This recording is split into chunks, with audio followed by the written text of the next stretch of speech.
बच्चों को दुआएं, बड़ों को सलाम। फ़िज़ा है मेरा नाम। You are watching morning with फ़िज़ा।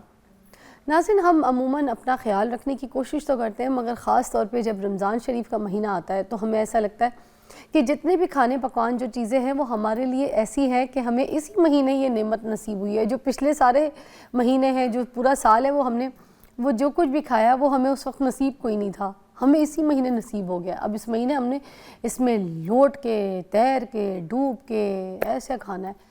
तो वैसे ही होता है, ऑयली खाने, मसाले वाले समोसे खाने, पकौड़े खाने, फ्रूट चाट भी ऐसे खाने तो उसके अंदर भी मसाले छिड़क छिड़क के उसको हंडी बना देते हैं। ठीक है, उसके बाद फिर जूसेस पीने हैं, ऐसे मीठे मीठे ऐसे ऐसे मशरूबात पीते हैं जो कि आपको पता है कुछ जो स्वीटनेस उसके अंदर ऐड हुए हुए होते हैं, कुछ ऐसे फ्रेश जूसेस वाले भी जो कि आपके लिए कोई इतने अच्छे नहीं होते हैं। जिस तरीके से हमें कहा गया है कि जूस पिए, उस तरीके से जूस नहीं पी रहे। जिस तरीके से हम फ्रूट हमें खाने को कहा, हम उस तरीके से नहीं खा रहे। अब जो सिंपल खाने हैं उससे हम हट जाते हैं। रमज़ान शरीफ की रेसिपीज़ ही अलग हो जाती हैं। अब जो सादा पानी होता है, अब मेरे कोल भी सादा पानी है, मेरी दवाई है, इस पे ना जाएं, सॉरी, मुझे क्या पता था यहाँ पे पानी हटा देगा कोई मेरा। तो जो सादे पानी है ना, उसकी तरफ आएँ। अब क्या होता है कि जब आप इस तरह के खाने खाते हैं तो आपको एसिडिटी, जलन, पेट यहाँ से यहाँ बैठे बैठे आपको फ़ील होता है कि आपका पेट उधर निकल गया है। इसीलिए निकल गया, ब्लोटिंग फील इसलिए होती है क्योंकि आप इस तरह के खाने खाते हैं तेज़ाबियत वाले। फिर सहरी अगर टाइम, उसमें जो है ना पराठे खाने, पेट ही नहीं भरता जब तक पराठा पेट में ना जाए, तो लगता है कि कुछ खाया ही कोई नहीं है। फिर अच्छा, साथ दही भी खा लेना, फिर दही के ऊपर चाय पी लेना, ठीक है। और फिर उसके बाद पानी की मिकदार जो है इस हद तक पीना कि वो जब तक पानी आपके चढ़ते चढ़ते चढ़ते चढ़ते गले तक ना आ जाए, आप कहते हैं पानी तो पिया ही कोई नहीं है हमने। वो पानी आप जो स्टॉक कर रहे हैं और अंदर यहाँ मैदे की थाली में जो आपका खाना जमा हो रहा है वो, और यहाँ तक पानी, खाना पानी, और उसके बाद कोई एक्सरसाइज नहीं, कोई काम नहीं, आपने सो जाना है। ये लाइफस्टाइल जो है ना, ये तबाही है। इसके ऊपर बात करेंगे आज। हकीम इसहाक सुल्तान साहब हमारे साथ मौजूद हैं, अपनी हिकमत की रोशनी डालेंगे कि किस तरीके से हम रमज़ान शरीफ जो है अच्छी तरीके से एंजॉय कर सकते हैं, और जो गलतियां हैं वो भी हम इनसे पूछेंगे कि करते कौन कौन से हैं। अस्सलाम वालेकुम। वालेकुम अस्सलाम। कैसे हैं हकीम साहब? अल्हम्दुलिल्लाह, थैंक यू वेरी मच। अच्छा हकीम साहब, मुझे बताइए कि रमज़ान शरीफ में हम कौन कौन सी ऐसी गलतियाँ करते हैं जिसकी वजह से हमारी सेहत अच्छे की तरफ जाने के बजाय बुरे की तरफ चली जाती है? क्योंकि रमज़ान तो वैसी फास्टिंग का महीना होता है ना, जिसमें हमारी हर चीज़ की ज़कात जा रही है, तो हमारे जिस्म की भी ज़कात हो रही है हमारी डाइटिंग की वजह से। वो हम उल्टा काम करते हैं। हाँ, बेसिकली जहाँ पर हम बात करेंगे कि रोज़े का जहाँ तक हमारे दीनी से अफादियत है, हमारी जिस्मानी अफादियत, एक चीज़ और, हमें भूख का एहसास होना चाहिए कि वो लोग जिनको खाना नहीं मिलता उन पे क्या गुज़रती होगी। ये एक एहसास रोज़ा आपके अंदर पैदा करता है। लेकिन हम क्या करते हैं, सुबह इसलिए पेट भर के खाते हैं कि सारे दिन हमने भूखा रहना है जी, लिहाजा हम आपने डबल शिफ्ट लगाएंगे। और अफ्तारी में हम इसलिए ज़्यादा खाते हैं कि सारे दिन भूखे रहे थे, फिर डबल शिफ्ट लगा ली। तो जो वो चीज़ थी, जो इसका थीम था, क्या हमें अचीव हुआ? नहीं होगा, हम मज़ीद बीमार होते चले जाएंगे। अब इसके लिए बहुत ज़रूरी है कि आपको इसकी थीम को समझना है, हमने करना क्या है। आज की रिसर्च बताती है, हमारे इस्लाम में तो जो है इसे, आज की रिसर्च क्या बताती है कि जब आप रोज़ा रखते हैं तो आपके अंदर एक चीज़ स्टार्ट होती है जिसे आप ऑटोफॉगी कहते हैं। ये ऑटोफॉगी है क्या? जब आपके फैगोसाइट्स को, जो बेसिकली आपकी जो अंदर रद्दी मवाद पड़ा हुआ है, जहरीला मवाद पड़ा है, उसको इनगल्फ कर लेते हैं, उनको खा जाते हैं, हजम कर जाते हैं, यानी वो झाड़ू का काम करते हैं आपकी बॉडी के अंदर। और जब आपको बाहर से आप नॉर्मल डाइट ले रहे हैं और आपने 16-17 घंटे की फास्टिंग की है, उनको खाने को कुछ नहीं मिलेगा, तो वो क्या करेंगे, आपके कैंसरस सेल्स को खाना शुरू कर देंगे। The most dangerous disease in the world, cancer, उसके इलाज क्या है? आप रोज़ा रखें, बहुत सारी बीमारियाँ रोज़े से ठीक हो जाएंगी। जैसे कि मोटापा, आप कैसे आएगा? इंसुलिन रेजिस्टेंस से आ रहा था ना मोटापा, तो इंसुलिन क्यों बनी? आपने अभी कुछ पहले हजम नहीं हुआ और खा लिया, फिर हजम नहीं और खा लिया, तो आपका मोटापा इस तरह की। हार्ट की प्रॉब्लम्स, क्योंकि आपने बहुत ज़्यादा चिकनाई खाते थे, अब आपने उसको स्टॉप कर दिया, ऑटोमेटिकली आपका बैड कोलेस्ट्रॉल कम होता चला जाएगा और आपका हार्ट का प्रॉब्लम ठीक हो जाएगा। आपका जो ब्लड वेसल्स हैं जो ब्लॉक हो रही थी वो ठीक हो जाएंगी। आपको पहले जब खाना खाते बदहज़मी, पेट में अफारा, जलन, डकार आते जा रहे हैं, कब्ज़ होती जा रही है। जब आप रोज़ा रखते हैं तो क्या आपके सारे सिस्टम जो है उसको एक रेस्ट मिल जाती है, आपके जिगर को, आपके मैदा को, आपकी आंतों को, और आप देखते हैं कि आप पहले से ज़्यादा हेल्दी होते जा रहे हैं। आपकी नींद बहुत अच्छी होना शुरू हो जाती है, आपको ज़हनी सुकून बहुत अच्छा मिलना शुरू हो जाता है। आपका लिवर जो फैटी हो रहा था, दुनिया के सिस्टम सबसे जो अगर मैं यूँ कहूँ कि एक ऐसी इलाज सिस्टम दुनिया में लाइलाज करार दिए गए, फैटी लिवर इज़ इरिवर्सिबल, नहीं ऐसी कोई बात नहीं है। आप सिर्फ एक माह का रोज़ा तो रख लें, आपने 10 से 15 केजी वेट कम कीजिए, आपका फैटी लिवर 100% ठीक हो जाएगा। वरना ये है fatty liver at the end cancer में कन्वर्ट होता है। कितनी अफादियत है एक रोज़ा में, जिसको फ़र्ज़ कर दिया गया हमारे लिए। अभी जो साइंस हमें रोज़े रखवा रही है, रोज़े के नाम पे इंटरमिटेंट फास्टिंग जो है, which is this the same रोज़ाज जो जी। कि रोज़ों की चीज़ को अब एक्सेप्ट करके जो साइंस ये वाले रोज़े हमें रखवा रही है और कहती है ये वाली डाइट करो जी तो तुम लोग ठीक हो जाओगे बिल्कुल। महीने के, ठीक है? Even 8 के घंटे science- की इंटरवल जो आ रहे हैं वो क्या है, जबकि इस्लाम में तो 16 से 17 घंटे का है। ऐसे बल्कि लेटेस्ट रिसर्च जो है ना वो ये भी कहती है कि अगर आप भूखे रहेंगे ना ज़्यादा देर तक तो ये नुकसानदेह नहीं होता, ये आपके लिए फ़ायदेमंद हो सकता है। आपका जो जिस्म है अपने ही जो फालतू है फासद मादे जो होते हैं ना और जो ख़राब सेल्स होते हैं ना उनको खाना शुरू कर देता है। जिसको Even मैंने जो कहा, कैंसर के इसी cells को मैंने हैं, कहा मैं सिर्फ- मैं- ऑटोफैगी। हाँ मैं एक मिनट ये कंप्लीट कर दूँ। इवन जो हमारे कैंसर सेल्स होते हैं ना जो हमारे अंदर पैदा हो रहे होते हैं उनको भी हमारी इम्यूनिटी जो है ना वो खा जाती है, उनको ख़त्म कर देती है। तो ये भूखा रहना जो है, ये रोज़ा रखना जो है, ये बड़ा फ़ायदेमंद होता है। ये सारे एहतमाम बड़े ज़रूरी हैं आपकी लाइफ के। जी सर। जी मज़ीद आप इसमें देखेंगे, हमने ये देखा है कि वो लोग जिनको जिस्म के बहुत टॉक्सिन्स इकट्ठे होना शुरू हो जाते, खासतौर में देखता हूँ कि जिनको यूरिक एसिड की बहुत ज़्यादा प्रॉब्लम थी, वो कैसे आता है, इंडाइजेशन की वजह से। आपका हाजमे का निज़ाम जब ठीक नहीं होता तो आपको इस तरह के जहरीले मवाद जिस्म में पैदा होते हैं जो आपके जोड़ों में दर्द पैदा कर देते हैं। इस तरह बहुत से हार्मोनल इम्बैलेंस प्रॉब्लम्स आनी शुरू हो जाती हैं, स्पेशली फीमेल्स के अंदर। जैसे मैंने बोला फीमेल्स के अंदर आजकल बहुत ज़्यादा कॉमन प्रॉब्लम क्या चले, PCOS प्रॉब्लम आ रही, और इसका कहते इलाज कोई नहीं है। लेकिन मैं कहती हूँ इसका 100% इलाज है। वो क्या है कि जब आपके अंदर आपने ओवर ईटिंग की, ज़रूरत से ज़्यादा चिकनाया, ज़रूरत से ज़्यादा मीठे ये चीज़ें खाई, तो क्या हुआ, आपके अंदर इंसुलिन रेजिस्टेंस पैदा होना शुरू हुई। अब इंसुलिन रेजिस्टेंस और एक मेल हार्मोन होता है जिसे हम टेस्टोस्टेरोन हार्मोन कहते हैं, एक एंड्रोजेनिक हार्मोन्स है, ये एक दूसरे के बिल्कुल लेवल पे चल रहा होता है। जैसे आपका इंसुलिन रेजिस्टेंस, इंसुलिन लेवल बढ़ता है, साथ ही आपका ओवरीज जो है फीमेल के अंदर ख़ास तौर पे वो टेस्टोस्टेरोन लेवल बढ़ाना शुरू कर देती हैं। एज अ रिज़ल्ट ये ख़वातीन जो है PCOS का शिकार हो जाती हैं, मुंह पे और बाल उसके लिए बाद निकलना। में जी बिल्कुल तमाम सिम्टम्स लेके आते हैं, बालों का गिरना, चेहरे पे छाइयाँ आ जाना, इवन चेहरे पे बाल आ जाना, बल्कि हो जाना, पीरियड्स का इर्रेगुलर हो जाना, अच्छा, मुंह पे बाल इनफर्टिलिटी हो निकलना जाना। और सर के बाल गिरना। जी ये दोनों इसी के साथ साथ जी रहते हैं। एक ब्रेक लेंगे ये- साथ साथ, ये इस- फिर हम विल बी राइट बैक, ठीक है? यहीं से कंटिन्यू बिल्कुल, करते हैं। जी टेक अ ब्रेक।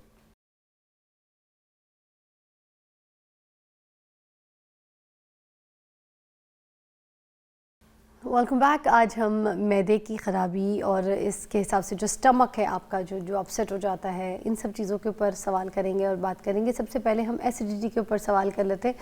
सबसे ज़्यादा एसिडिटी का सामना रमज़ान में ही लोगों को करना पड़ता है, क्या रीज़न्स हैं और उसका सलूशन क्या क्या है? एक तो ये है कि जब हम रोज़ा रखते हैं, जैसे हम 17 घंटे का रोज़ा रख लिया, तो आपका जिगर, आपकी अंतड़ियाँ और आपका मैदा एक रेस्टिंग पोजीशन में चला जाता है। अब जैसे ही आपने रोज़ा अफ्तार किया, आपने सबसे ज़्यादा पानी का बहुत ज़्यादा कसरत इस्तेमाल कर लिया, आपने चावल का इस्तेमाल ज़्यादा कर लिया, आपने पकौड़े समोसों को ज़्यादा इस्तेमाल कर लिया, आपने फूड चार्ट्स का इस्तेमाल किया, यानी ऐसे तह दर तह आप लगाते चले गए। तो ये तेज़ाबियत है क्या? बेसिकली आपका स्टमक के अंदर जो आपका डाइजेस्टिव एंजाइम्स बन रहे थे, वो उसको एक टाइम चाहिए था। यानी फास्ट आपने अफ्तार किया, एक खजूर खा लेते, 1 कप आप कोई भी वेजिटेबल सूप ले लेते या थोड़ी सी चीज़ लेके उसके आप नमाज अदा करते, देन वापस आके एक लिमिट में खाना खाते। हमने उसी टाइम में सारा कुछ खाना शुरू कर दिया तो स्टमक तो खुद पर पागल हो जाता है, मेरे साथ हो क्या रहा है, मैं इतने रेस्टिंग, एकदम वापस आपने उस कंडीशन में नहीं आता, तो फिर उसमें बदहज़मी का अमला आना शुरू हो जाता है, जिसे हम डाइजेस्टिव इंडाइजेशन का प्रॉब्लम कहते हैं, और उसी की वजह से तेज़ाबियत होती है, खाना हज़म हो नहीं रहा होता, स्टमक के अंदर एसिड HCl ज़्यादा मकदार में बनना शुरू हो जाता है। एज अ रिज़ल्ट फिर आपको ब्लॉटिंग शुरू हो जाती है, फिर इंडाइजेशन शुरू हो जाती है, फिर डकार आना शुरू हो जाते हैं, अब पेट आपका फूलना शुरू हो जाता है। ये सारी प्रॉब्लम्स के साथ लेके आते हैं। तो अब इसका सलूशन क्या है, क्या कर सकते हैं? इसका सलूशन तो अगर कोई ये कहता है जी एक सिंगल फार्मूला हमें दे दें वो हर शख्स के लिए काफ़ी होगा, तो ये बड़े नाइंसाफ़ी वाली बात है, ये हिकमत नहीं होगी। फिर मैं कहूँगा ये टोटके होते हैं। तो आज मैं आपको एक ऐसी चीज़ क्यों ना बता दूँ, आप खुद ही डायग्नोज कर लें, आपको किसी मुआले के पास जाने की ज़रूरत ना पड़े, और ख़ुद ही आप उसका नुस्खा भी मैं आपको बताता हूँ, आप खुद उसमें से नुस्खा सेलेक्ट भी कर सकते हैं। आपकी ज़बान आपकी पूरी बॉडी की डायग्नोसिस जो है वो पैरामीटर दे रही होती है। अब आपने इंडाइजेशन के ऊपर बात की है, हमें बता दो अगर किसी पेशेंट का ज़बान आप देखें और उसकी ज़बान फूली हुई हो और वाइट इन कलर हो और उसके ऊपर बाकायदा एक लेयर आई हुई हो सफ़ेद रंग की, तो समझ लेना ऐसा पेशेंट जो है वो रतूबात की ज़्यादती का पेशेंट है। इसको अव्वल तो भूख लगेगी नहीं, और अगर उसने खाया है तो नेक्स्ट 10 घंटे बाद वो कहेगा जी पहले हज़म नहीं हुआ, मुझे भूख भी नहीं, वो इतनी बदहज़मी का वो शिकार हो जाता है। तो ऐसे लोग जिनको मैंने बताया ज़बान वाइट इन कलर हो, सफ़ेद रंग की फर उसके ऊपर जमी हुई हो और वो फूली हुई हो यानी मोटी हुई हो, तो ऐसे लोगों को आप जो इंडाइजेशन की दवा देंगे वो मैं आपको 3 कहवे बताता हूँ। पहले तो इसी मरीज़ के लिए कहवा बता रहा हूँ जिसकी मैं बात कर रहा हूँ, जिसकी ज़बान सफ़ेद थी। अगर आप उसके नब्ज़ भी हम खैर वो तो आप देख लें, उसके पेशाब बहुत ज़्यादा आ रहा होता है, उसको बीपी लो हो रहा होता है, उसके लेथार्जिक बहुत ज़्यादा हो रहे थे, उसको नींद बकसरत आ रही होती है, और उसके अंदर कहते हैं मेरे एनर्जी ही नहीं है। अब उसके अंदर अब उसके लिए आपने क्या करें, ऐसे मरीज जो बदहज़मी के, ऐसे लोग जिनको ये बदहज़मी होती है, तो उसके लिए आपके पास 3 चीज़ें हैं। एक आपके पास लौंग है, ये सारी मैं चीज़ें जो बताऊंगा आपके किचन में मौजूद हैं, आपको बाजार जाने की ज़रूरत नहीं है। तशख़ीस भी आपने खुद कर ली, आपने शीशा देखा, तशख़ीस हो गई। आप किचन में गए और आपने रेमडी ले ली, और ऐसी रेमडी जिसमें कोई केमिकल्स नहीं है। आपने लौंग, ये 2 दाने, 1 कप पानी लेना है, उसमें 2 दाने आपने लौंग के डाल देने हैं। फिर आपने दूसरे नंबर पे लेनी है दालचीनी। दालचीनी आप सिर्फ इतनी सी 1 इंच इसके जो पीस आपने वो डाल लेना है। और तीसरी चीज़ इसके अंदर है जलवत्री, ये बेसिकली जो जायफल है उसके ऊपर का खोल होता है, तो ये है आपने, और वो भी तकरीबन इतनी सी मिकदार में आपने लेके 3-4 आपने बॉयल इसको देनी है, और उसके बाद आप इसको स्ट्रेन कर लेना है। अगर तो आप शुगर नहीं है तो आप इसमें थोड़ा सा गुड़ इस्तेमाल कर सकते हैं, और अगर आप डायबिटिक पेशेंट हैं तो बग़ैर मीठे के आप ये सुबह शाम 1-1 कप आप ले लें नाश्ते के, सहरी के बाद, अफ्तारी के बाद। तो ये ऐसे लोगों की इंडाइजेशन है जिसकी मैंने इंडिकेशन आपको बताई है, जिनके पास साइन और सिम्टम बताए, तो वो लोग बिल्कुल ठीक हो जाते हैं। रियली? कब तक इस्तेमाल करना है, कितने दिन? हार्डली 1 वीक कर लें सफिशेंट। और फिर इसके साथ ये वो लोग जो बहुत ओबीस है उनका वेट भी ऐसा कम होना, जिनको बहुत ज़्यादा भूख नहीं लग रही थी, ऐसा लगता है भाई कै आ जाएगी जब भी, और वो इनडाइजेशन जो फूड है वही बारी वो जैका ही वही होगा, उसकी जो वॉमिट करेगा वही आएगा। अब दूसरे मेरे पास पेशेंट आप ऐसे लोग हैं, दालचीनी और जवेत्री जो है वेट लॉस में बहुत मदद कर रहा है। वेट लॉस करती है उन लोगों का जिनका बीपी लो था, जिनको मुंह से रालें आ रही थी, जिनको मुंह से भर भर के थूक भी आ रही थी, जिनको बहुत ज़्यादा पेशाब भी आ, उनका वो भी ठीक हो गया। जो बार बार बेचारे पेशाब करना पड़ रहा था, वो सारी पूरी बॉडी को उसने, आपने पूरी बॉडी का आपने एक्सरे सामने ले लिया ज़बान से, और आपने किचन से अपनी रेमडी उठा ली। कुछ लोग होते हैं जिनकी ज़बान जैसे छालियाँ या फिर तंबाकू या कत्था बहुत चूना खा के, जैसे नहीं जी, ज़बान कट जाती है, कभी आप जी, कभी तेज़ चूने वाला पत्ते लगा के ना उस पर आप पान बना के खा लें तो आपकी ज़बान कट जाएगी। तो उसी तरह से कुछ लोगों की ज़बान ऐसी कटी सी होती है। जी, ऐसे लगता है जैसे पूरी दुनिया का नक्शा बना उनकी ज़बान के ऊपर। तो मैं नेक्स्ट इसी की तरफ आता हूँ। ऐसे लोग जो आपके पास आएंगे उनकी ज़बान तो होगी वाइट इन कलर, बट उनके जो कॉर्नर है ना, ये किनारे जो हैं वो रेडिश इन कलर होंगे, दरमियान में वो वाइट होगी। पहली वाली पूरी की पूरी ज़बान वाइट थी, अब क्या हुआ, ज़बान से टंग से आपने डायग्नोज क्या करना है, सेंटर में तो वाइट थी बट उसके किनारे क्या थे, वो रेड थे, उस पर कट के निशान होंगे। और ये कट के निशान हमें ये बताते हैं, और कभी इसको आप देखिए ऐसे लगता है जैसे फफूंदी लगी हो, कुछ उल्ली लगी हो, ऐसे साफ के इसको लोगों को ये भी नजर आएगा। अच्छा। तो ये इंडिकेट करती है कि इनकी इंटेस्टाइन के अंदर इन्फ्लेमेशन हो चुकी है, और ये तजाबियत के पेशेंट होते हैं। ये खुश्की के पेशेंट होते हैं, ये डिहाइड्रेशन के पेशेंट होते हैं, ये डिहाइड्रेट होते हैं, ये पानी नहीं पीते, पूरे दिन में 1 से 2 गिलास ज़्यादा से ज़्यादा पी लेंगे। और ऐसे लोगों को शदीद कब्ज़ होती है। ऐसे लोग खाना खाएं तो 7 दिन का पेट फूलना शुरू हो जाता है। और ऐसे लोगों को बड़ी मुश्किल से यानी हवा खारिज करना भी बड़ी तकलीफ। और ऐसे लोगों को इतनी ऊंची डिकारें आएंगी कि पूरे मोहल्ले को पता लगा जी इसको डिकार आया है जी, यानी ये तेजाबियत वाले पेशेंट होंगे। और ऐसे ही लोगों को आप इसके लिए सादा सा, फिर आप मैंने बताया आप किचन ज़बान में आपने डायग्नोज कर लिया। पहले रतूबात की ज़्यादती वाले थे, अब रतूबात की कमी वाले आ गए। खुश्की की ज़्यादती, जैसे आपने कहा छालियाँ खा ली, पान खा ली, वो क्या करते हैं, वो खुश्क होते हैं ना। ये ऐसे लोग क्या होते हैं, बहुत चटखारेदार चीज़ें खाते हैं, बहुत खट्टी चीज़ें का इस्तेमाल करते हैं। तो ऐसे ही लोगों को ये प्रॉब्लम्स आती है। और खुदा न खासा ऐसे ही लोग अल्टीमेट टंग कैंसर का शिकार हो जाया करते हैं। सादा सी चीज़ें आपके घर में मौजूद हैं, क्या लेना है आपने, अजवाइन देसी हर घर के अंदर मौजूद होती है। 1 चुटकी अजवाइन देसी 1 कप पानी में आपने डाल लेनी है। दूसरे नंबर पर आपने पुदीना लेना है, लेकिन आपने ये घर वाला पुदीना नहीं, इसको हम जंगली पुदीना कहते हैं और ये पंसारी से मिल जाता है। 1 चुटकी आपने इसमें ये डाल देनी है। और तीसरी चीज़ ये है तेज़पात। लोग अक्सर समझते कड़ी पत्ता, नहीं, कड़ी पत्ते और तेज़पात में फ़र्क होता है, आप बता दो। ये बड़ा जो चावलों में डलता है, जी जी, वो जी ये तेज़पात है, ठीक है। 1 पत्ता आपने 1 कप पानी में डाल दिया। सर ये तो एसिडिटी और ब्लॉटिंग के लिए भी बहुत अच्छा काम करता है। मैं बता रहा हूँ। अब इससे क्या होता है कि आप इसमें फिर से 2-3 बॉयल करें, इसको फिर आप फिर ठंडा कर लें।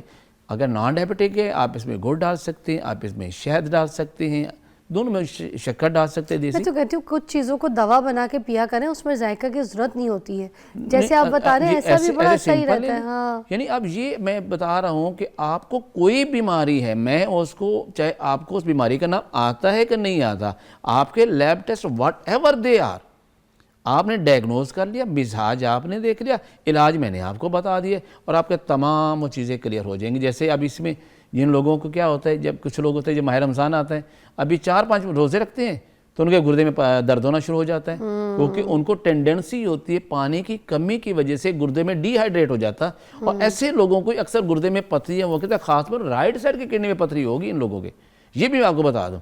तो यही क्या वो इस्तेमाल करेंगे, क्या लॉजिक है इसमें? इसलिए को तेजाबियत की जाती से होगा, वो यूरिक एसिड की जाती की वजह से होगा।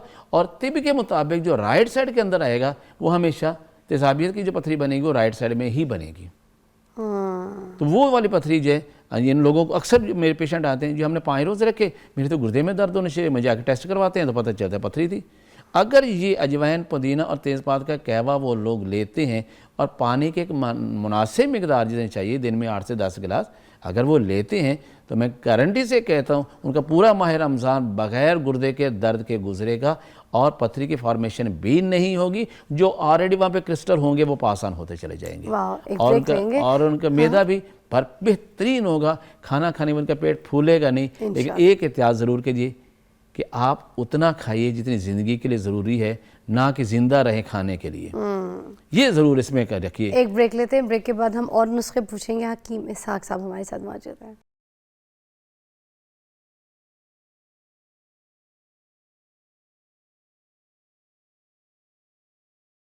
अच्छा, वेलकम बैक। हकीम इसहाक साहब हमारे साथ मौजूद है। अच्छा, कुछ लोगों को लगता है हमने जो खाया है ना वो इधर रह गया है, हज़म नहीं फील करते, मतलब उनको लगता है कि हज़म ही नहीं हुआ। कुछ लोगों को लगता है कि अगर डकार आ गई है, जो एक बड़ी सी डकार होती है ना, जो चौधरी और कोई ऐसे लोगों की होती है, तो जब वैसी डकार की एक आवाज़ आ जाए तो उनको लगता है होड़ा नाम है, तो अब हज़म हुआ है खाना। तो क्या वाकई डकार का जो साउंड होता है उसकी वजह से हज़म हो जाता है, लोग सही कहते हैं, या फिर ऐसी एक आध डकार आ जाना ये तो नॉर्मल है? तो डकार का मतलब हजम है, बिल्कुल हो गया हजम। आपके अंदर जो कुछ गैसेस अभी आपके स्टोमक में जो प्रोड्यूस हुई थी, जब आपने खाना, उसे आपको कुछ एयर भी इनहेल आपने वो ले लिया, खाने के साथ जहरे हो जाते हैं, तो उसमें अगर थोड़ा सा वो एक आध आ जाए, दैट्स मीन कि आपका स्टोमक इज ओके। लेकिन यह मशीनों की तरह चल जाए और डिकार पे डिकार, दैट इज़ वो आप उसको कहते हैं वो बीमारी है। आप उसको ये नहीं कहते कि आप खाना ज़्यादा हजम हो रहा है, ऐसा नहीं है। अभी जैसे मैंने आपको लास्ट 2 टंग से डायग्नोज किया, अब तीसरे एक पेशेंट, ऐसे लोग ऐसे होते हैं उनको भी बदहजमी है। अब उनकी ज़बान से डायग्नोज क्या करेंगे, उनकी ज़बान रेड इन कलर होगी, ऐसे लगेगा जैसे किसी ने बिल्कुल रेड कलर का छुरी पेंट फेर कर दे दिया, उनके ज़बान के ऊपर, बिल्कुल सुर्ख रंग की ज़बान। कटी कटी होगी वो भी? उसमें कटी नहीं होगी, अच्छा। उसमें कटी नहीं होगी, कटी हुई खुश्की। अब देखते हैं कि जैसे कि सर्दियाँ आई, एड़ियाँ फट गई, चीक्स फट गए, आपके लिप्स फट गए, और कभी आपने देखा ज़मीन जहाँ पे बारिश हुई, पानी वेपोरेट हुआ तो वो ज़मीन फट गई। हाँ। यानी फटने का अमल खुश्की के साथ होता है, रतूबात की कमी के साथ है। अब जिन लोगों अब इंडाइजेशन की मैं आपको बात बता रहा हूँ, ये वो लोग हैं जिनको हरारत की ज़्यादती होती है, जिनकी ज़बान सुर्ख होती है। आप जब इसको देखें, वो कहते हैं हम जैसे ही खाना खाते हैं साथ ही हमारी जलन शुरू हो जाती है, वो यहाँ तक जलन आती है। इवन ये कि वो खट्टे रात को भी सोते हैं तो खट्टा सा पानी उनके मुंह में आ जाता है, और बार बार उनको जो है पेट में हल्का हल्का मरोड़ होना शुरू हो, जैसे कि आप बता रहे थे, हल्का हल्का दर्द होना शुरू हो जाता है। तो जब किसी पेशेंट को ये आप देखें ज़बान उसकी बिल्कुल रेड हो, और ये साथ ये सिम्टम लेके आए, और सेकेंड वो कहेगा जी मेरे जिस्म में ऐसा लगता है बहुत ज़्यादा गर्मी लग रही है, मुझे मेरे हाथ पाँव जल रहे हैं, मुझे यूरिन बहुत येलोइश कलर आ रहा है, तो फिर ऐसे लोगों के लिए आपकी एक दवा मैं आपको बताता हूँ, ये भी आपके किचन में रेमेडी मौजूद होती है। और उसमें क्या है कि आपके पास एक चीज़ मौजूद है, सौंफ। ये आपके किचन में मौजूद होती है, एक चुटकी, ज़्यादा नहीं, 1 कप पानी में डालेंगे। और ये ज़ीरा सफ़ेद किचन में मौजूद है, 1 चुटकी आप ये डाल लेंगे। और सब्ज़ इलायची आप अक्सर यूज़ करते हैं घर में, खानों के अंदर भी वैसे भी, और 1 दाना सब्ज़ इलायची का तोड़ के आपने 1 कप पानी में डाल देना है, और इसको बॉयल करना है। जब देखें कि ये 3-4 बॉयल आ गए हैं, इसको फिर फ़िल्टर कीजिए और उसको छान के पीजिएगा सुबह शाम सहरी के बाद और रात खाना खाने के बाद। आप बिलीव करेंगे जिन लोगों को जलन की शिकायत होती है, खाना खाने में मिर्चें लगना शुरू हो जाती हैं, इनको खाना डाइजेस्ट से बार बार बेचारे दिन में 3-4 बार तो पेट में हल्का सा दर्द हुआ और वॉशरूम गए और थोड़ा सा उनको स्टूल पास हो गया, बार बार ये प्रॉब्लम। और इन लोगों को लाजमी होते हैं कि इन लोगों ने बाज आना नहीं होता, ये फ्राइड चीज़ें बहुत ज़्यादा खाते हैं, स्पाइसी चीज़ें बहुत ज़्यादा खाते हैं, मिर्च मसालों के इस्तेमाल करें, कबाब का इस्तेमाल बहुत ज़्यादा करें। जब भी आप मिर्च मसालों को ज़्यादा इस्तेमाल करेंगे तो इस तरह की आपको सिम्टम है और डायग्नोज आपने कर लेना है, तो इससे इंशाल्लाह उनके ये प्रॉब्लम्स बिल्कुल ठीक हो जाते हैं। अच्छा, कुछ लोगों का जैसे कि कुछ खाया तो पेट में ना उनको गुड़बुड़ आवाज़ें आना शुरू होती हैं, ऑल्दो उनको कोई मसला नहीं होता मगर पेट उनका बोलता है, आवाज़ करता है, ये किस किस्म की चीज़ अब होती है? देखिए क्या यहाँ पर इंडिकेट जो हम करती है? कहते हैं ये मेटाबॉलिज्म या डाइजेशन, ये 2 तरह, एक तो आपके स्टमक में और एक आपके इंटेस्टाइन के अंदर। जब आपके मैदे के अंदर अगर गैसेस ज़्यादा प्रोड्यूस होती हैं तो आपको डिखार आते हैं। अच्छा। और जब आपकी आंतों के अंदर होंगे तो गुड़ की आवाज़ें आना शुरू हो जाएंगी, ऐसे कभी विंड यहाँ पर है, कभी यहाँ पर है, कभी ऐसे घूमना शुरू हो जाएगी। तो ये जितनी तबखीर मैदा की बात हम करते हैं, इसको कहते हैं तबखीर मैदा, अपनी ज़बान में कहते हैं, फ्लैचुलेंस कहते हैं, गैस बनना कहते हैं। और उसके लिए मैंने आपको फार्मूला बताया है, अजवैन, पुदीना और तेज़पात, वो आप ये इस्तेमाल करें तो उनके पेट के अंदर गैस बनने का अमल 100% ठीक हो जाता है। अगर उनके पेट में गैस बनती है प्लस उनके साथ पेट में दर्द भी होता है और साथ बार बार उनको वॉशरूम भी जाना पड़ता है, तो फिर आपके पास ज़ीरा सफ़ेद है, सब्ज़ इलायची है और सौंफ है, फिर आप इसका क्या है इस्तेमाल कुछ कर रहे हैं। डायरिया का इलाज बताएं। अब देखें, डायरिया का इलाज भी बता दें। आपको पता है कुछ लोगों को लूज़ मोशन लग जाते हैं, कुछ ऐसे खाने इफ्तारों की दावतें होती हैं, कहीं चले गए, कहीं कुछ खा लिया, कहीं खट्टा मीठा खा लिया, कहीं चाट खा ली, कहीं चने चाट खा ली, कहीं कौरमा खा लिया, कहीं कोई हलीम खा ली, ठीक है, कहीं बिरयानी खा ली, घर भी बैठे पकौड़े खा लिए, सब कुछ हर किस्म का चलता है। अब वो 1 हफ्ते 1.5 हफ्ते के बाद जो है ना रमज़ान के, तो लोगों को लग पता जाता है, किसी ना किसी को ऐसा इशू होता है कि उसको डायरिया हो जाता है, वॉशरूम में ही बैठा रहता है। अब इसमें 2 चीज़ें मैं आपको, इसमें थोड़ा डायग्नोज, थोड़ा तशख़ीस ज़रूर कर लीजिएगा। एक होता है बिल्कुल वाटरी मोशन होना और एक होता है बार बार मोशन आना, लेकिन वो वाटरी नहीं होगा सेमी सॉलिड, बट ऐसे जिससे बच्चा थोड़ा थोड़ा मोशन कर रहे हैं। दोनों बता दें, दोनों में आपने जो वाटरी कंडीशन है वो भी अगर किसी को हो तो क्या होगा, और जो जिसको दर्द ज़्यादा है और बार बार वॉशरूम जा रहा है मगर क्वांटिटी इतनी नहीं है, तो फिर अब जिनको तो वाटरी मोशन आ रहे हैं ना, जैसे मैंने पीछे बताया रतूबात की ज़्यादती, अगर वो नुस्खा ये इस्तेमाल करेंगे, जिनकी ज़बान, उनकी ऐसे देखें उन लोगों की ज़बान भी सफ़ेद होगी, इंडाइजेशन के पुराने मरीज़ होंगी, और उनको सिर्फ दालचीनी का कहवा आप वो उनको दें। और अगर घर में दालचीनी नहीं है आपके, तो आप ऐसे लोगों को आप अनार का छिलका जो है जस्ट उसे बॉयल करें, यानी थोड़ा सा अनार का छिलका बॉयल करें, आप उनको दें, तो उससे इनको दिन में 2 दफ़ा भी ले लें, तो उससे वाटरी मोशन बिल्कुल पानी की तरह और उसे बग़ैर पेन के हों। तो ये जो जिसे हम अपनी तिब्बती ज़बान में इसहाल कहते हैं, आप इसे डायरिया कह रहे हैं, वाटरी मोशन, तो ये सिर्फ़ और सिर्फ दालचीनी के कहवा उससे ठीक हो जाते हैं। बिल्कुल सिंगल उस एक रेमडी से बस। और फिर इसमें खाने की परहेज क्या है? लोग कहते हैं ना ये मत खाना वो मत खाना, क्या खा सकता है इंसान? खाने में ये एक सारा दिन फिर ये भी कहा जाता है उनको कि फाका करो, कुछ खाना नहीं है। ऐसे लोगों को खाने में इंतहाई सिंपल डाइट पे जाना पड़ेगा, पेट बिल्कुल हल्का रखना पड़ेगा। और फिर ऐसे लोगों को मैं ये कहता हूँ कि आपने दूध और दूध से बनी हुई अशिया टोटली तौर पे बंद कर देंगे। चाय भी नहीं? बिल्कुल बंद करेंगे। आप उस कहवा लेने, चाय की पत्ती का कहवा लेंगे तो वो ठीक हो जाए। रोज़ा भी तो रखना है ना उन्होंने। अब हम वापस आते हैं तो जिन लोगों को ये इशू हो गया है तो वो कौन से तरीके से जो है ना अपनी सहरी कर सकते हैं, अब ये पूछ लेते हैं हम और इफ्तारी करेंगे। तो ब्रेक के बाद वापस आ जाए।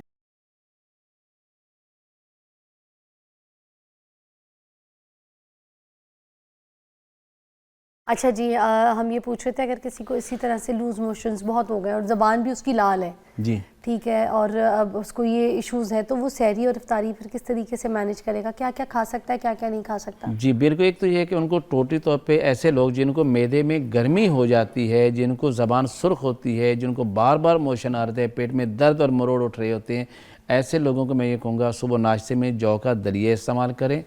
जौ का दलिया ले कर लें, गंदम का दलिया लेके कम से कम सालन और रोटी को कुछ दिनों के लिए अवॉइड करना पड़ेगा इन्हें। और चावल, खिचड़ी, चावल है, खिचड़ी है, साबुदाना है, अब ये चीज़ें वो इस्तेमाल साबुदाना भी खा सकते हैं। बिल्कुल खा सकते हैं। साबुदाना तो दूध में बनता है, यानी तो पानी में बना लें आप।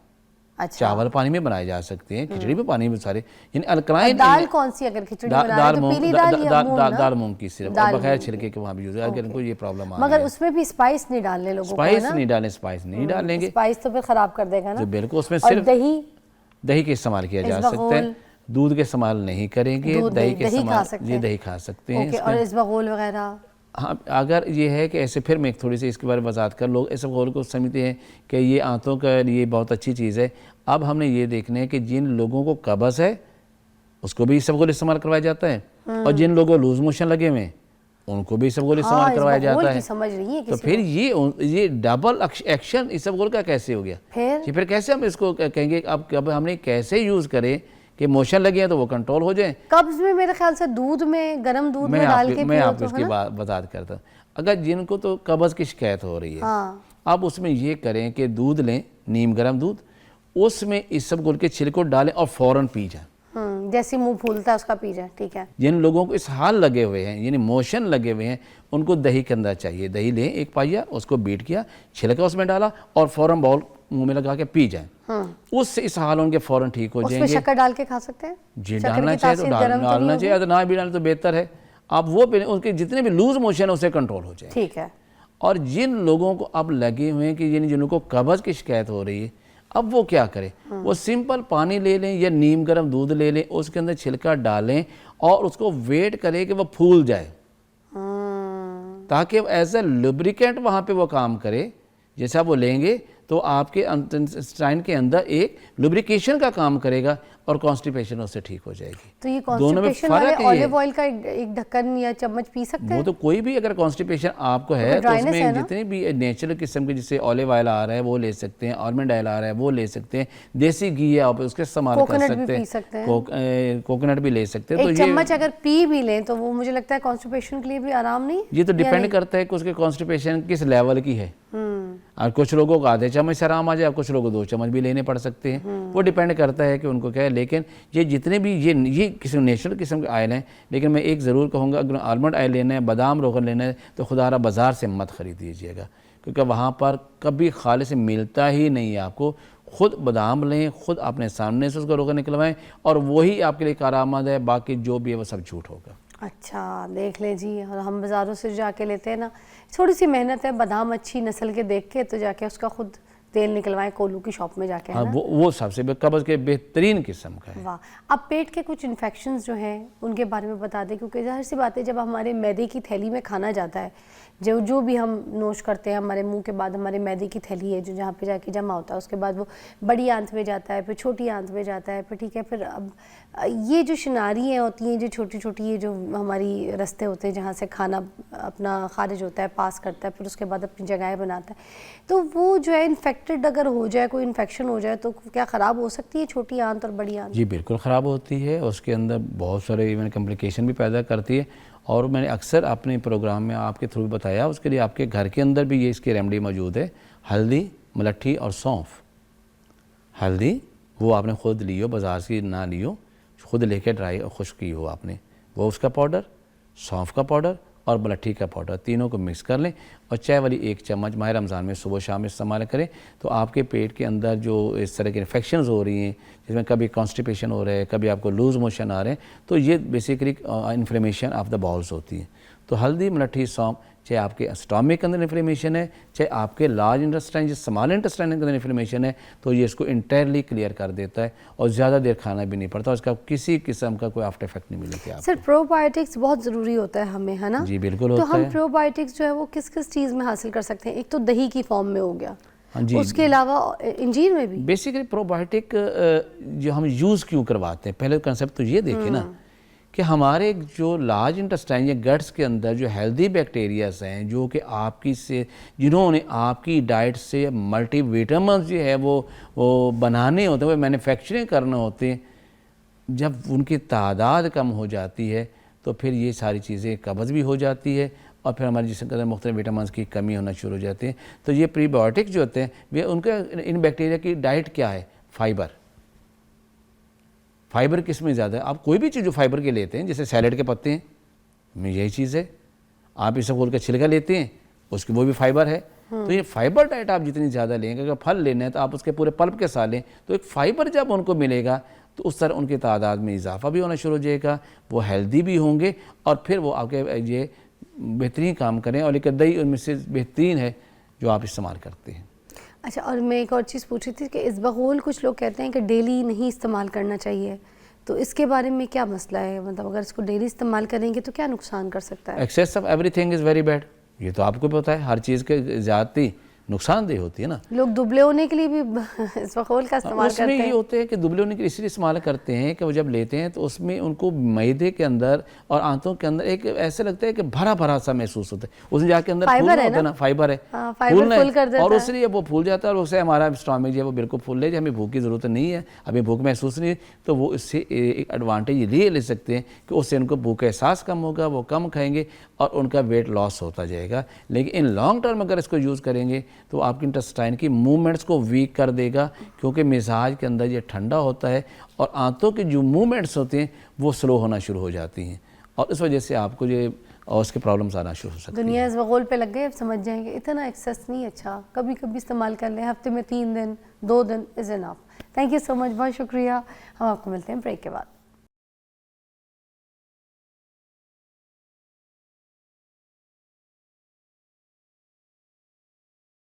Okay, welcome back, you watching morning with Fiza. नाज़रीन, रिलेशनशिप के हवाले से थोड़ी सी बात करेंगे।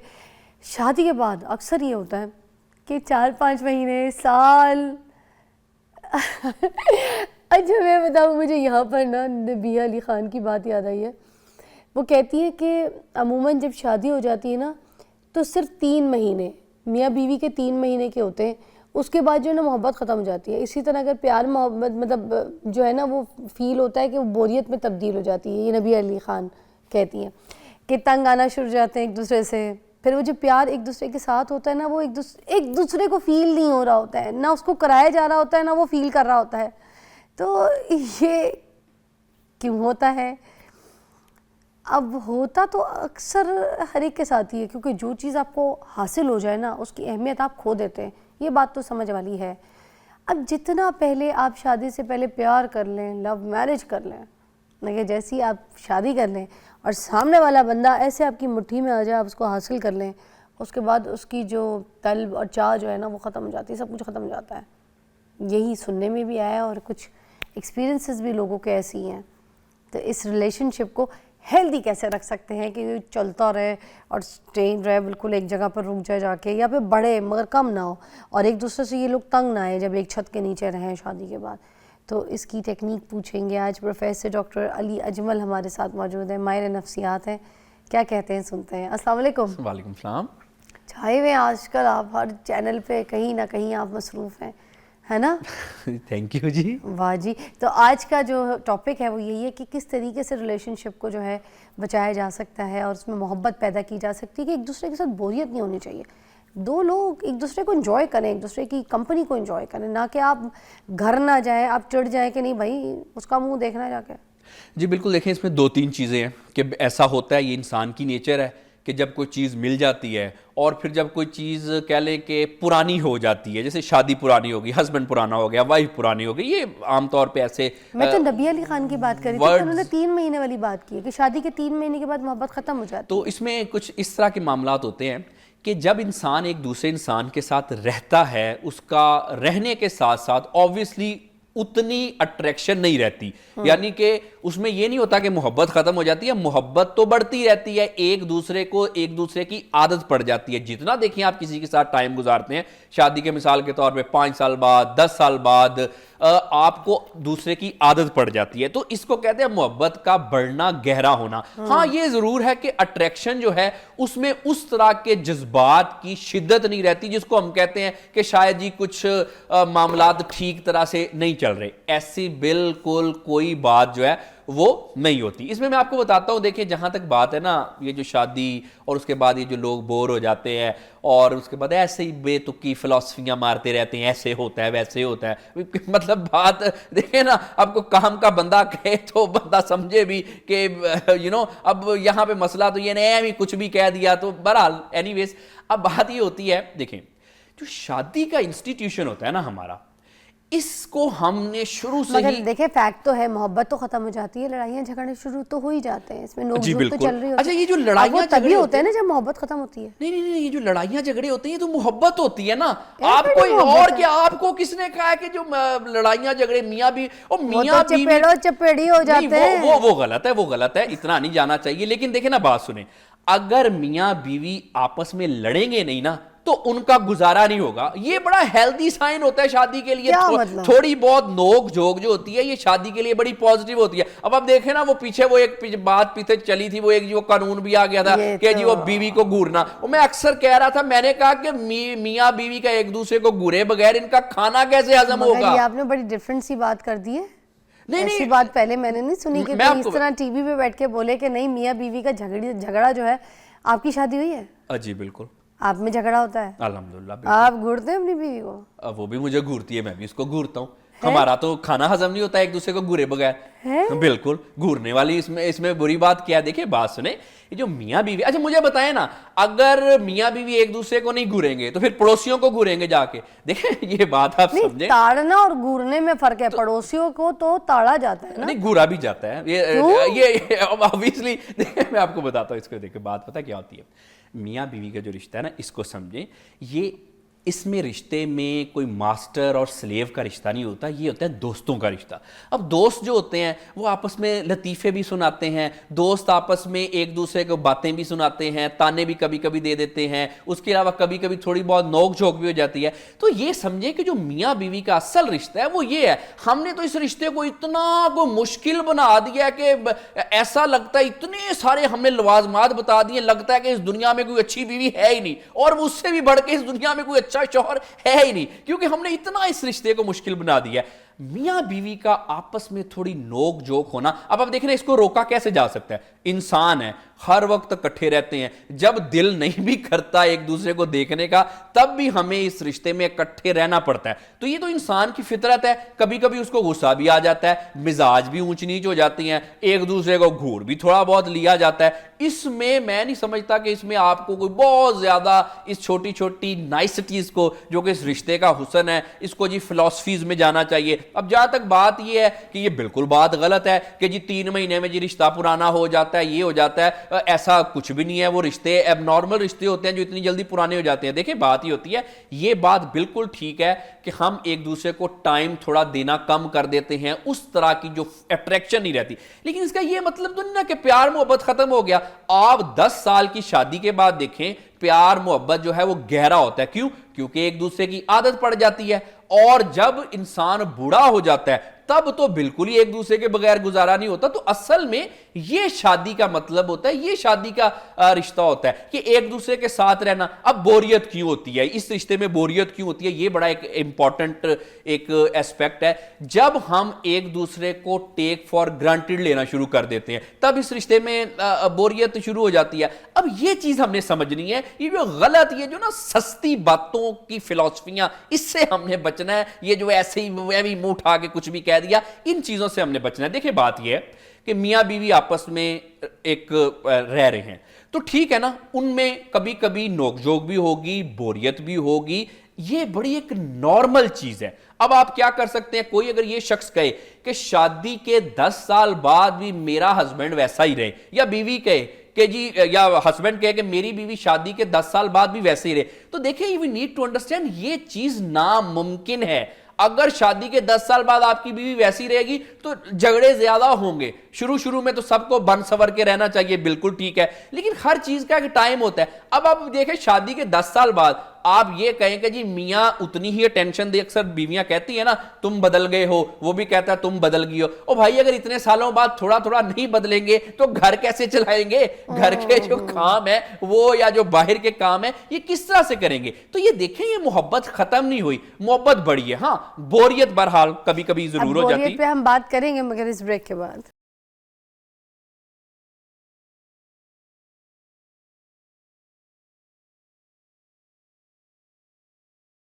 Welcome back to watching morning with Fiza. नाज़रीन, हम बात करें मियाँ बीवी का जो रिश्ता है वो 3 महीने के बाद लोग कहते हैं मोहब्बत ख़त्म हो जाती है। यहाँ पे माहिर नफ्सियात बैठे हैं अली साहब, वो हमें ये कह रहे हैं कि जो है ना 3 महीने में नोक झोंक शुरू हो जाती है, मगर ये जो नोक झोंक है बड़ी हेल्दी होती है और हर मियाँ बीवी में ज़रूरी है। एक दूसरे को घूरना, एक दूसरे को ऐसे देखना, थोड़ी सी लड़ाइयाँ, ये सब ज़रूरी है।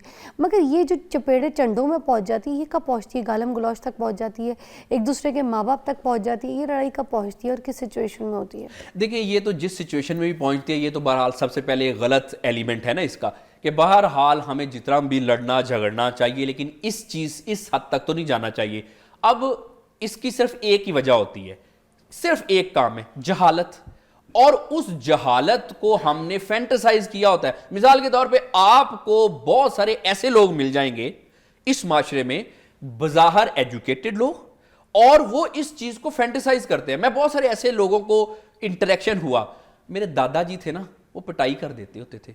मेरे खालू ने भी एक दफा ना कुछ चीज मार दी थी मेरे खाला के, मेरे फूफा भी ऐसे करते थे। अच्छा, ये पढ़े लिखे एजुकेटेड अपर मिडिल क्लास के लोगों ने ये कहा और बड़ा नॉर्मलाइज वे में कि ऐसे किया। अब हमने गलत चीजें सिखाई है। मैं अक्सर कहता हूं, बात थोड़ी सख्त है, मैं अक्सर कहता हूं कि भाई देखो, है तो बात सख्त है, लेकिन मैं कहता हूं आपके खालू भी जाहिल थे, आपके फूफा भी जाहिल थे, और आपके दादा भी वैसे ही थे। बात ये होती है कि ये जो मामलात है ना, ये होते क्यों हैं? जैसे आपने पूछा इस हद तक कैसे पहुंचते हैं, कि हमने एक अपने इज्तिमाई तौर पे लोगों को गलत चीजें सिखा दी हैं। ओ भाई, बीवियों को कौन मारता है?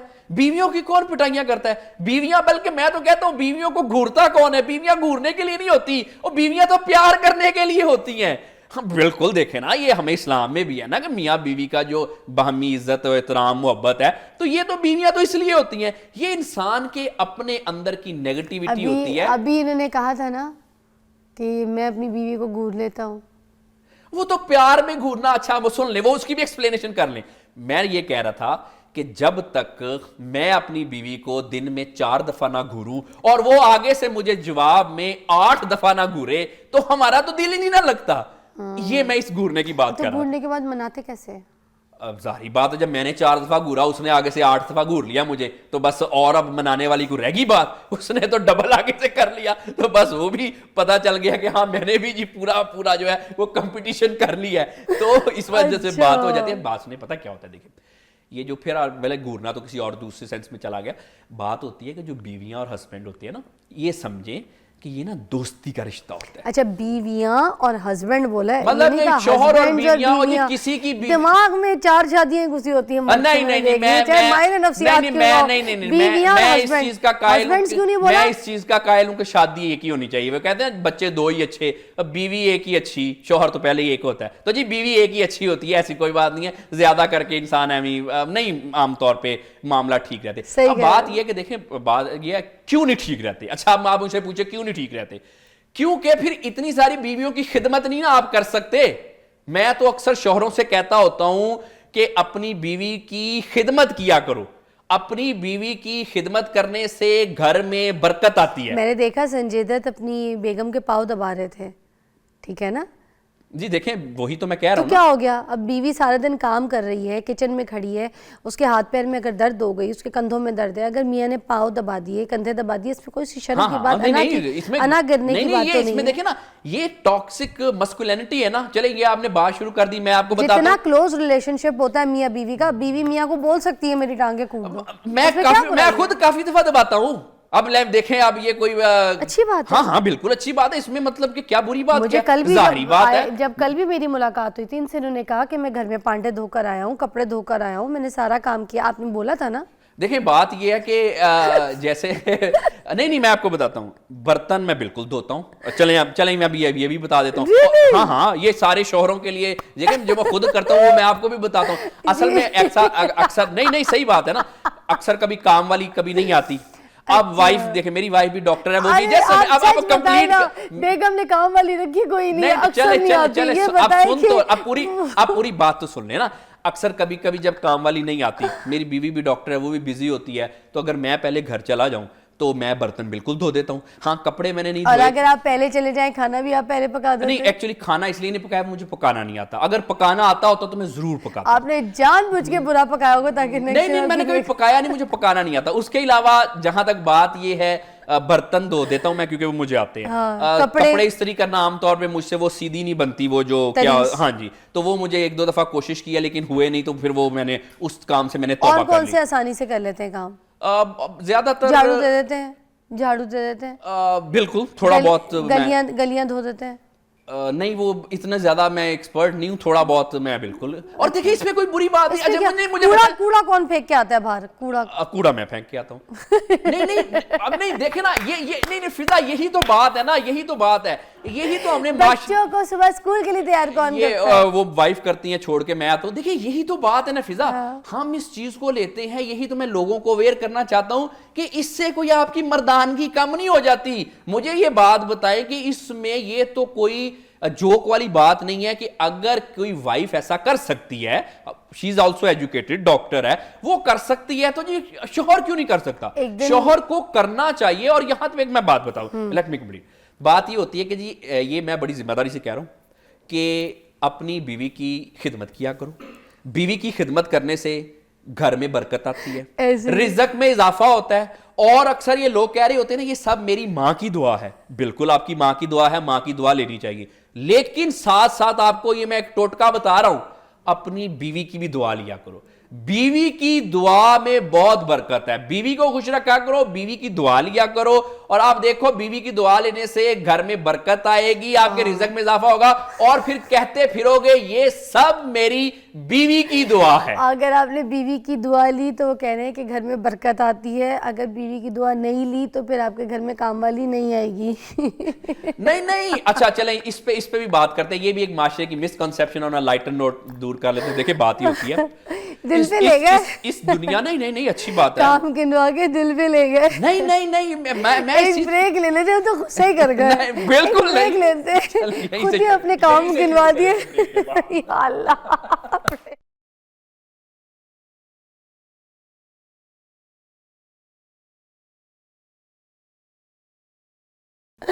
अच्छा, एक दिन ना भाई साहब गए किसी जगह पे अपनी बेगम के साथ ना खाने पे।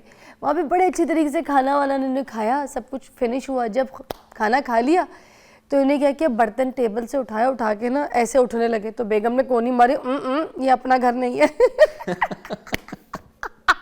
अच्छा, आपकी तो इतनी आदत है।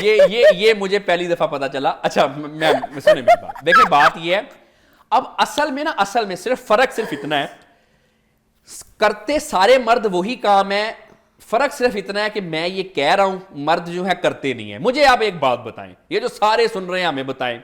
अभी ऑफेयर भी आप बताए थे, हम अपनी बीवी की टांगें दबाते हैं। अभी मैं अभी और बता रहा हूं कितनी देर दबाते हैं? मैं अभी और रोज। अच्छा मैं अभी और बता रहा हूं, सुने ना।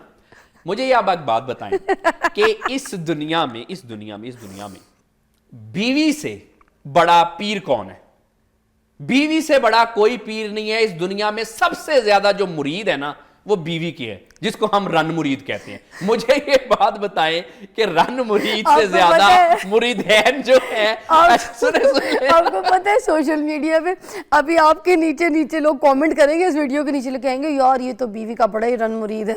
नहीं तो मैं वही तो कह रहा हूं ना, इस माशरे में बल्कि ऑल ओवर दी वर्ल्ड, चाहे यहाँ का, अच्छा मुझे एक कोई शख्स है वो एजुकेटेड है, अनएजुकेटेड है, वेल सेटल्ड है, वेल सेटल्ड नहीं है, एशिया का मर्द है, स्कैंडिनेविया का है, यूरोपियन है, कुछ कोई भी है, आप ये बात देखें कि इस पूरी दुनिया में बीवी से बड़ा कोई पीर नहीं है। क्यों? क्योंकि जो मुरीदैन हैं वो रन मुरीद जो हैं वो सबसे ज्यादा इस दुनिया में पाए जाते हैं। तो अब आप बीवी का जो स्टेटस है उसको आप हल्के में ले रही हैं। भाई शौहर ने अगर बीवी के कभी पांव दबा दिए है, उस हल्के से आप खड़े कभी नहीं हो सकते, ये दिमाग में रखिएगा। क्योंकि आपके हल्के की जो है ना सारा कुछ सिचुएशन आपकी बेगम संभाल रही है।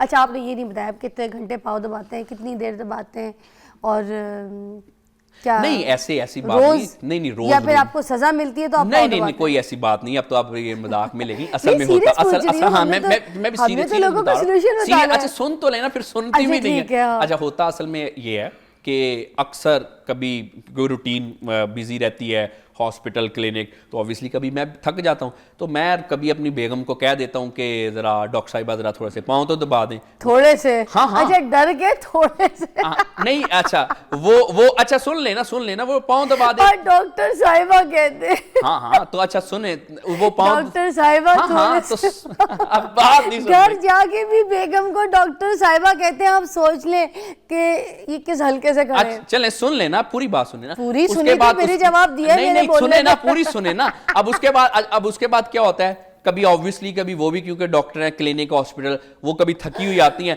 तो वो मैं आमतौर पे उनको खुद कह देता हूँ और वो भी मुझे कह देती हैं वो भी कहते हैं डॉक्टर साहब थोड़े पाँव तो दबा दें। अब मुझे ये मैं भी कह देता हूं। हाँ तो अब मुझे ये बताए ना इसमें इशू क्या है, इस सारे मसले में इशू क्या है, गलती जो है या कोई खामी या कोई एक ऐसा बिहेवियर जो कि नहीं होना चाहिए, सिवाय इस चीज के कि हमने इस चीज को ऑब्वियसली जोक में ले लिया, इसमें मसला क्या है। मैं तो सबको कहता हूं कि देखिए बात सुने बात ये कि जो बीवी है ना उसकी इज्जत भी आपको करनी है, उसका एहतराम भी करना है। अगर बीवी आपके पांव दबा सकती है तो जी कभी आपने भी पांव दबा दिए तो भाई इसमें कौन सी आपकी मर्दानगी को जी कोई कलंक लग गया या कौन सी जी आपकी जो मर्दानगी कम हो गई। आज हमें एक चीज तो पता चली, आज मुझे समझ आया जब भी आपका हमारे साथ सेगमेंट होता है तो आप अली राना के साथ बैठे हुए बातें कर रहे होते हैं, आप घर नहीं जाते। आज मुझे समझ आया क्योंकि आपने कहा ना कि अगर मैं जल्दी घर चला जाऊं तो बर्तन मुझे धोने पड़ते हैं। नहीं ऐसे तो मैंने कभी नहीं कहा। अभी आपने बोला? अब ये आधी से ज्यादा बातें तो फिजा अपने आप से कर रही हो। मैंने लॉजिक नहीं ऐसी कोई बात। मैं तो लॉजिक सोच रही थी कि आप इसलिए जल्दी नहीं जाते शायद क्योंकि अली के पास बैठे होते हैं, क्योंकि आप घर जल्दी जाएंगे तो बर्तन धोने पड़ेंगे। नहीं अभी आपने कहा ना मैं जब घर जल्दी जाता हूं तो नहीं सुने ऐसा नहीं होता। अब सुन ले, अब तो फिजा मजाक में लेगी ना, मेरी बात सुने। बात ये है कभी कभी तकरीबन मेरा ख्याल है, अंदाजा है कि महीने में कुछ 3-4 महीने बाद एक दफा बर्तन अगर गंदे हों, काम वाली ना आई हो, डॉक्टर साहिबा भी अपने क्लिनिक पे हो, बिजी हो, मुझे पता है कि अभी थक की हुई आना है, बर्तन गंदे देख के तो ऑब्वियसली शी विल फील कि यार ये kitchen sink and all that, तो मैं तब बर्तन धो देता हूँ। और इस तरह से होता है। अदरवाइज ना मैं बर्तन धोता हूँ ना वो धोती हैं। आप अपनी बेगम को प्यार से डॉक्टर साहिबा कहते हैं? कभी ऑब्वियसली नाम लेके, कभी सुन लेना। अच्छा ये मूड है ना, कभी नाम लेके। अच्छा मेरी वाइफ का नाम आपसे मिलता जुलता है, पता है आपको? आपका नाम फिजा, उसका नाम फायजा, बस एक ही फर्क है। तो ऑब्वियसली कभी उसको फायजा, वैसे फायजा मेरा फेवरेट नेम है क्योंकि ये मेरी बीवी का नाम है, और उसके अलावा बिल्कुल और प्यार से मैं उनको बिल्कुल डॉक्टर साहिबा कहता हूँ। क्योंकि मैं ये समझता हूँ कि बिल्कुल जरूर, मैं ये समझता हूँ कि जो बीवियां हैं या कोई औरतें हैं कोई भी, उनकी एक अपनी आइडेंटिटी भी होनी चाहिए। हमारा ये मतलब नहीं होता कि जी अब वाइफ बन गई तो जी अभी आपकी आइडेंटिटी, औरत जो है ना वो बेटी बहन बीवी से हटके भी कुछ होती है। और मैं उनको इस वजह से प्यार से और कभी कभी जानबूझ के डॉक्टर साहिबा कहता हूं क्योंकि मेरा ये ख्याल है कि उनकी एक अपनी आइडेंटिटी है। और ये भी मुझे ऑन एयर कहने में मुझे कोई मजायका नहीं है कि मैं अपनी वाइफ जो है मैं उनको अपना टीचर भी समझता हूं। आज भी बड़े दफा ऐसा मामलात होते हैं कि मैं क्लिनिक पे बैठा होता हूं, अक्सर कोई केस कॉम्प्लिकेटेड होता है तो ऑब्वियसली ये रूटीन की बात होती है कि एक डॉक्टर दूसरे से पूछ लेता है अगर कुछ कंसल्ट वगैरह करना कुछ समझ ना आ रही हो। मैं अपनी वाइफ को फ़ोन करता हूं और उनको बताता हूं डॉक्टर साहिबा ये इतने पेशेंट हैं, उनमें से एक पेशेंट ये है, ये सिम्टम्स है, मुझे इसका कुछ ज़रा क्लैरिटी नहीं आ रही, तो आपका इसके बारे में क्या ओपिनियन है।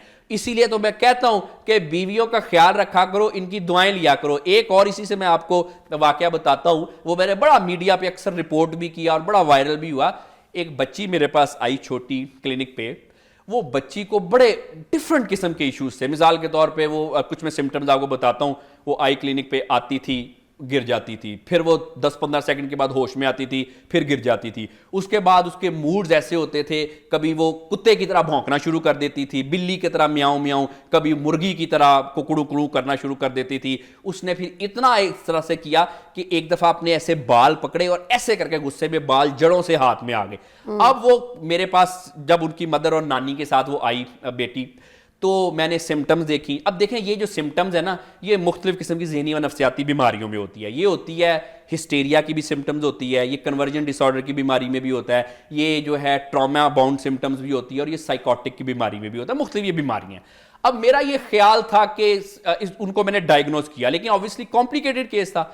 अब मैंने अपनी वाइफ को डॉक्टर साहिबा को फ़ोन किया। मैंने कहा डॉक्टर साहिबा ये सिम्टम्स हैं, तो मुझे ये लग रहा है कि ये कन्वर्जन डिसऑर्डर है, या मुझे ये लगता है कि ये मेरा ख्याल है कि शायद हो सकता है ये ट्रॉमा बॉन्ड सिम्टम भी हो। तो उन्होंने मुझे बताया कि अगर देखो ये फ़लाँ सिम्टम जो है ये इतनी देर से आ रही हैं तो फिर ये मसला है, अगर फ़लाँ सिम्टम इस वजह से आ रही हैं तो ये मसला है। अल्हम्दुलिल्लाह हम दोनों ने ये बीवी की इज्जत और एहतराम करने का नतीजा मैं आपको बताने लगा हूं।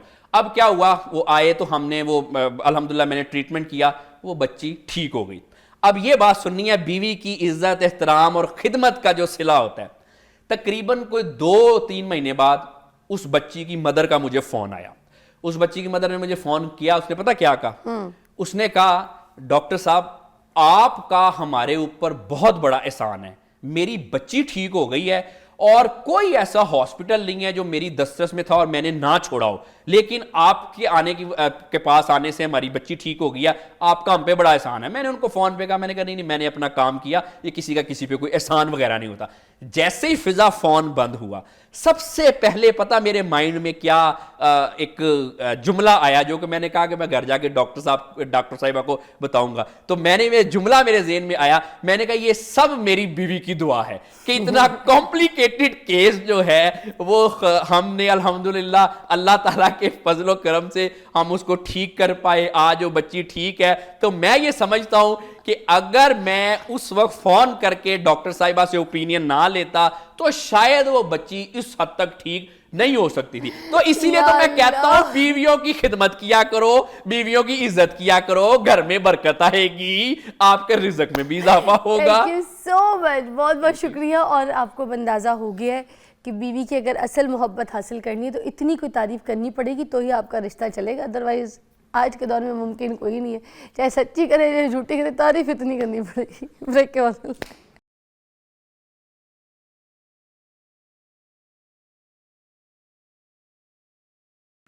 Welcome back, you watching morning with Fiza. नाज़रीन, मेरे पास एक मेहमान है, आपसे मैं मिलवाती हूँ। मोहसिन लाशारी साहब हैं, सिंगर हैं। मैडम नूरजहां जी को, नुसरत फतेह खान साहब को, इन सबको बहुत शौक़ से गाते हैं, बहुत अच्छा गाते हैं। आजकल इस एज के जो लड़के हैं वो अपना टैलेंट बहुत ज़्यादा दिखा रहे हैं सिंगिंग में। तो उसी तरह से ये जो लाशारी साहब हैं, इनको भी हमने आज मदऊ किया कि इनका टैलेंट इस प्लेटफॉर्म में दिखाया जाए। तो आइए मिलते हैं। अस्सलाम वालेकुम। वालेकुम अस्सलाम। कैसे हैं? अल्हम्दुलिल्लाह, ठीक है। शुक्र अल्हम्दुलिल्लाह। कब से आपने ये सिंगिंग का सफ़र शुरू मैं किया? अराउंड अबाउट 6 ईयर्स से कर रहा हूँ सिंगिंग। अच्छा, प्रोफेशनली कर रहा हूँ। तो आपने कोई ट्रैक्स अभी तक लॉन्च किए? ट्रैक अभी हम अंडर प्रोसेसिंग है, चल रहे हैं। आफ्टर ईद हम लोग अपलोड करेंगे। वैसे अच्छा। सोशल मीडिया पे सही धूम मचाई हुई है। अच्छा जी। तो फंक्शन वगैरह लग गए? हाँ जी बिल्कुल। अभी सिंगिंग कर रहे हैं? हाँ कोई जी। कॉन्सर्ट्स किए? कंसर्ट्स वगैरह करते रहते हैं कोई प्रोफेशनल। बैंड वगैरह बन गया आपका? बैंड नहीं, मैं सोलो में करता हूँ। अभी सोलो में जी। करते हैं। तो सोशल मीडिया पे अपने अकाउंट्स वगैरह सारी चीज़ें आपने बना ली, लोग पसंद कर रहे हैं आपके जी काम को? अल्हम्दुलिल्लाह, अल्हम्दुलिल्लाह बहुत प्यार दे रही है पब्लिक और अच्छी फैन फॉलोइंग है। वाह। और कर रहे हैं वर्क साथ साथ। तो हमें भी कुछ सुनाए, कुछ नुसरत फतेह खान साहब का अगर सुनाए हमें। जी मैं सुनाता हूँ नुसरत फतेह खान साहब का आपको।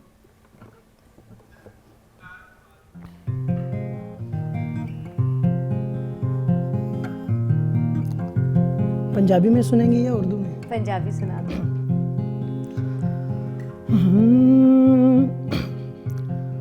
यारा डक ले खूनी अखियां नू, यारा डक ले खूनी अखियां नू, सानू तक तक मार मुकाया है, सानू तक तक मार मुकाया।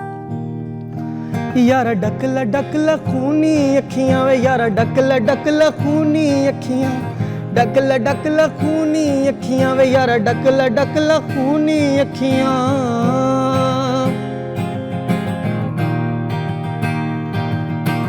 कुर्बान मैं नाज अदावा तू, दिल सदके तेरियां रावा तू, दिल सदके हाँ सदके तेरियां रावा तू, रावा तू, रावा तू। कुर्बान मैं नाज अदावा तू, दिल सदके तेरी रावा तू। कोई हस हस सूली चढ़दा है, किसे उल्टा पोश लोहाया, किसे उल्टा पोश लोहाया। खूनी अखियां वे यार डक ला खूनी अखियां, किवें मुखड़े तू नजरां हटावां, किवें मुखड़े तू नजरां हटावां, नी तेरे जिहा होर दिसदा वाह, वे माया, नी तेरे जिहा होर दिसदा। Very nice. बड़ी सूदिंग वॉइस है आपकी, बड़ी हस्की वॉइस है, अच्छी ट्रेंडिंग वॉइस है। नूरजहां जी को भी सुनते हैं? जी अच्छा, उनके कौन कौन से गाने गज़लें आपको पसंद है? किसको अपने स्टाइल से कुछ तरतीब किया है? मैं आपको वो सुनाता हूँ, लाइक मर्दां दे वादे झूठे। अरे वाह, गिटार पे हाँ जी। अनप्लग चले।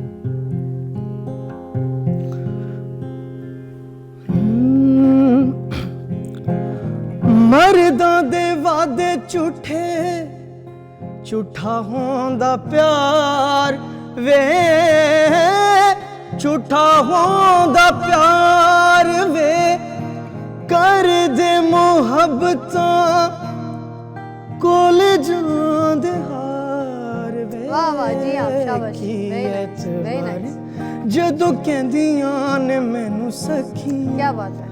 मैं तो मर जानिया वे, मैं तो मर जानिया, जदों होली जे लेने मेरा नाम, जदों होली जे लेने मेरा नाम, मैं तो मर जानिया वे, मैं तो मर जानिया, जदों होली जे लेने मेरा नाम। Very nice, very nice. Atif को भी सुनते हैं आप? जी आतिफ, उनका होना था प्यार, ये सब आता है आपको? हाँ ट्राई कर सकते करें हल्का सा।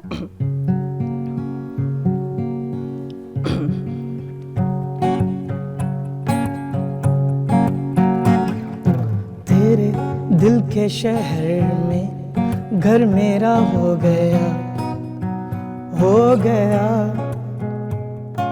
सपना देखा जो तुमने वो मेरा हो गया, हो गया। डूबे तो यूं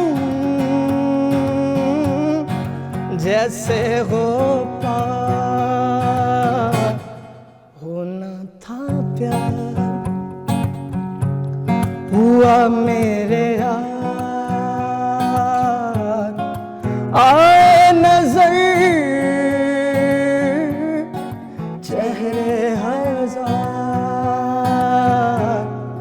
होना था प्यार, वेरी नाइस। हुआ मेरे यार।